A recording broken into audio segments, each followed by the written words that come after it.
Turn down. There we go. I can see both of us. I'm Holden. And I'm Tucker. Yes. And today we're going to answer a question that's been on snack lovers' minds forever. Are double stuffed Oreos really double stuffed? So, what is the study? Our project for Intro to Statistics was data-given investigation into the sweet mystery.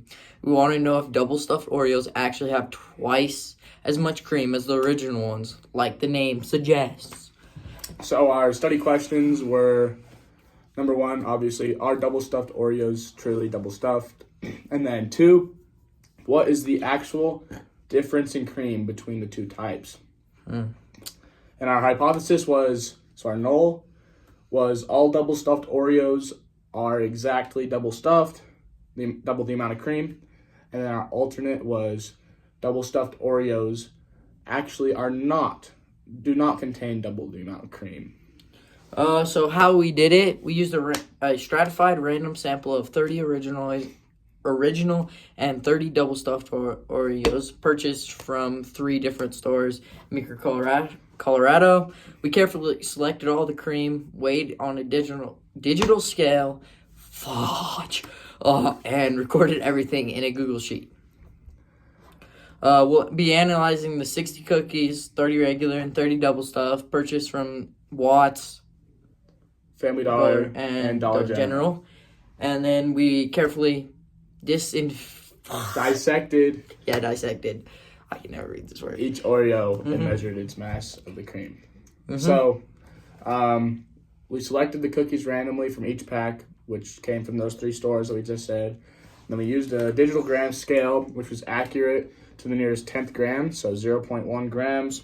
And then we cleaned it in between measurements to avoid any errors. And we ran a 2-sample t-test to analyze the difference in cream weights. So, did you read this?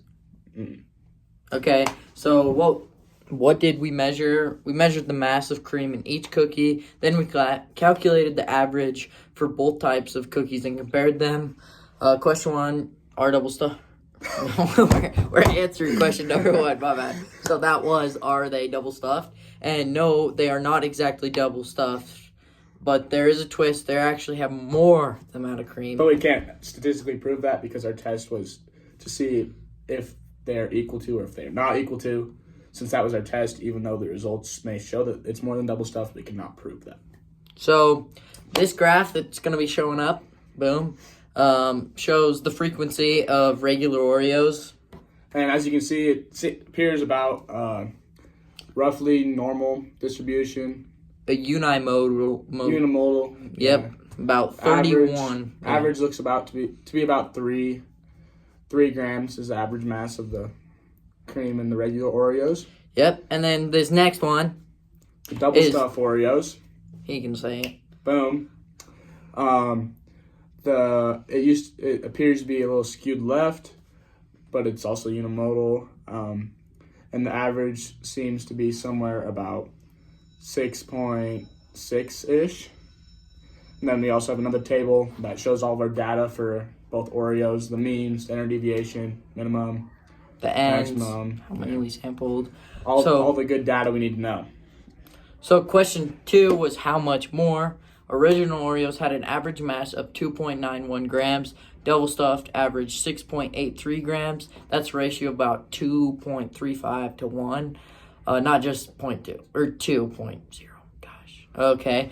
And then our study had some limitations. We only sampled from 3 stores where if you wanted to do this study better, maybe sample way more than 3 not stores. Not just the only 3 stores in your town. And because we can't know how long they were on the shelf, lead to some problems. And we only used 1 package per store, so we could just get more samples, kind of like what Holton said, not just from different stores, but also more from each store, just a larger sample size. And then our scale, only to the nearest 10th, it could have been a little bit more precise. Obviously, could be like to the nearest 100th, nearest 1,000th. And then, obviously, human error. I mean, I think we're pretty perfect, but we're not. We probably aren't. And then suggestions for future research. To improve the accuracy, We suggest to use a larger sample size, like we said. That would also prevent any limitations. And then also try a more precise scale.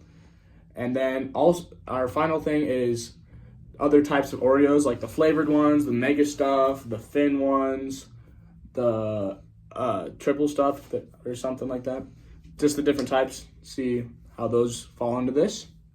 So our 2-sample t-test, right? Yep. Yeah, 2-sample t-test gave a p-value of 1.564 times 10 to the negative 8th, which is way less than 0.05. So we reject the null hypothesis and do have convincing evidence that it's not exactly 2.0 yeah, 2.0 times the amount Yep. or original. They're even more. So, thank you guys for watching. This is Yeah. our little presentation, and we hope you enjoyed it. And Give us a good grade. think about stats next time you eat an Oreo. Shut the fuck up.